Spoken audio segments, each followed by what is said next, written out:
The master of Braai, Scannell, has recently released a new edition of his book, Braai, the Democratic Republic of Braai book.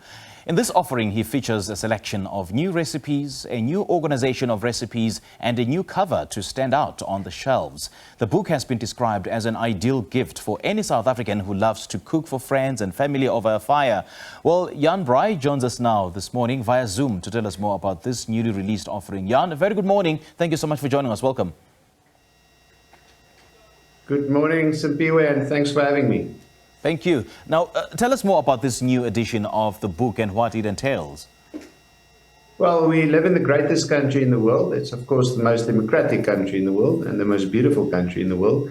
And we have this wonderful way of making food on a fire that has many words in South African languages, but the one word everybody uses for cooking food on a fire is to braai, and it's an entirely democratic action. We obviously had National Heritage Day exactly a week ago, where the whole nation united around fires and had braais and celebrated South Africa's rich and diverse cultures and heritage. Now, to get everybody to celebrate Heritage Day with a fire and cooking food on a fire, we need to make the action of cooking on a fire democratic and inclusive and, of course, aspirational. It needs to, obviously the greatest food in the world is boerewors and putu and chakalaka, but to get it aspirational where 60 million people want to cook together, we need to push the boundaries a bit and say there are many wonderful things that you can cook on a fire. And that was the inspiration for this book over the past 18 years with the growth of the National Braai Project. I've traveled all across Southern Africa and the world, trying to encourage people to unite around fires. And then you obviously see and learn many, many things. And this book is a culmination of all of that knowledge, of saying, what are the wonderful things that we can cook on fires? Now, speak to us about why you say it's our democratic right to eat properly braaied food. I think all of us have been to too many braais where you always want to put the word braai in a, is it really a braai or is it really an atmosphere where everybody's just making fires, being social, where there's, if we have to be frank. That's actually a good question. That's actually a very good question, Jan. So that is why I say it's our democratic right to eat better food at braais. And I think that's the point of the book, is saying it's not that difficult. It's simple ingredients, easy to find at any supermarket or butchery. For me, one of the golden rules of every single recipe in this book is, if my parents can't find these ingredients at local supermarkets where they live, then it's too complicated. So anybody needs to find all of the ingredients. Sometimes for difficult ingredients, say for example capers, those little green, it looks like little green peppercorns. So a caper is a difficult thing to find in a shop. So I would even give you advice and say, first try and find the olives. And once you find the olives, then you're sort of in the region of the capers. Then you should start your search for capers in that aisle of the supermarket. So trying to make it easy for everybody to eat wonderful food at a braai. Indeed, indeed. Now let's talk about some of the recipes that you share in this book and how they are different from your previous books. So the first two books, Fireworks and Red Hot. So Fireworks was sort of a play on words, because my job or my work is around a fire. And then the second book I called Red Hot, because I was hoping that journalists like yourself and in print media would then say Jan Braai's new book is Red Hot. And it's fact, it's the name. But it actually sounds like it's an impressive book. It's Red Hot. So that's why I called it that. And obviously your coals needs to be red hot. And this one, so those were the basic concepts of braaiing: how to make a fire, how to season a potjie, how to braai a snoek, how to flatten a chicken, stuff like that. This goes way beyond that. So this is saying, let's assume that you know the basics.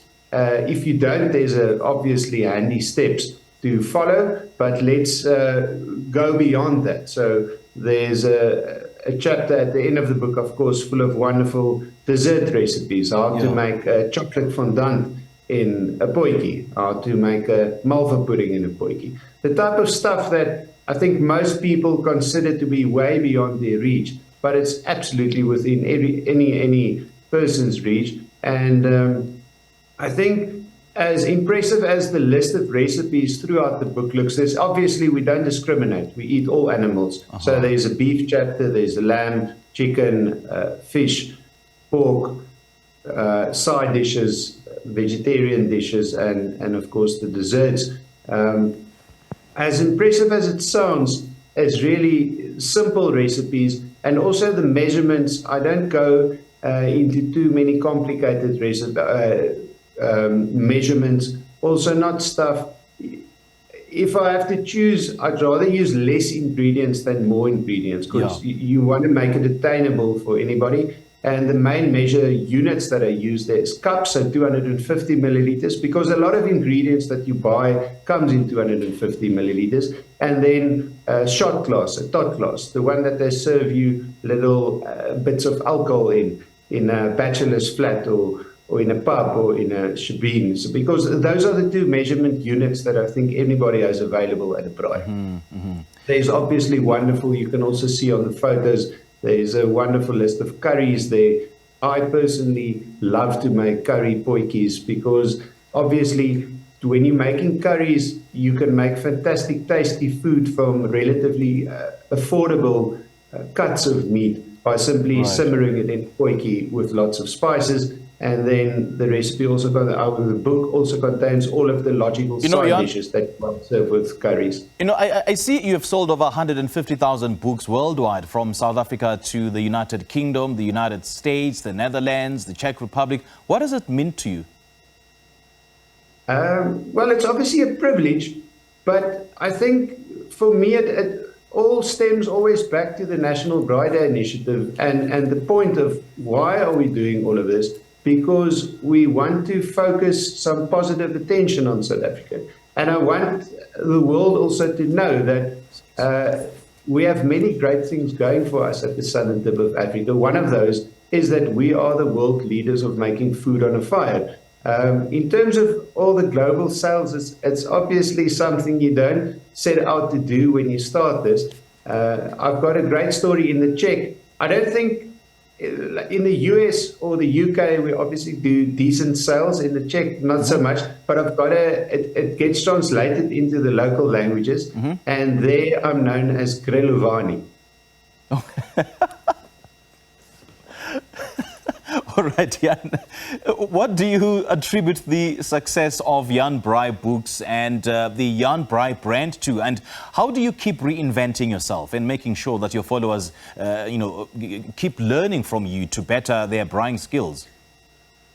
I think I've slightly touched upon it, but everyday respect for the public and for the reader and for, let's call it, the client.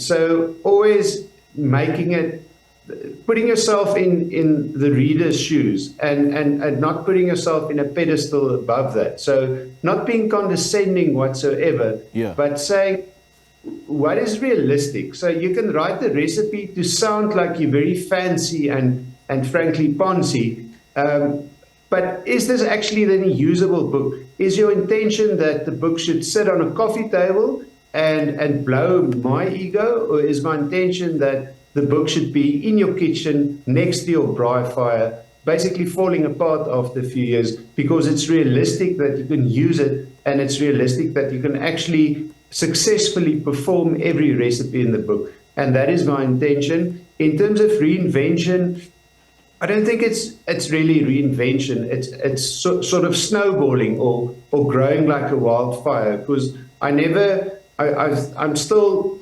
happy and confident with the direction that the brand and sort of the vibe of my recipes and products have been taking for the past more than a decade. But it's constantly traveling and obviously constantly listening to other people, because everywhere where you go, everybody has a bit of advice to share. And if you're humble enough or clever enough, actually, to not always want to speak, but to keep quiet and listen what other people can teach you, then you can learn You know, a Jan, lot of unfortunately, things- we are out of time. But thank you so Sorry. much for joining us. Let's keep braaiing, man, Jan. Let's keep braaiing, eh? Absolutely. Thank you. Good stuff. All right, that's the master of Braai there. And we've been speaking to him about his latest book titled Jan Braai's The Democratic Republic of the Braai Book.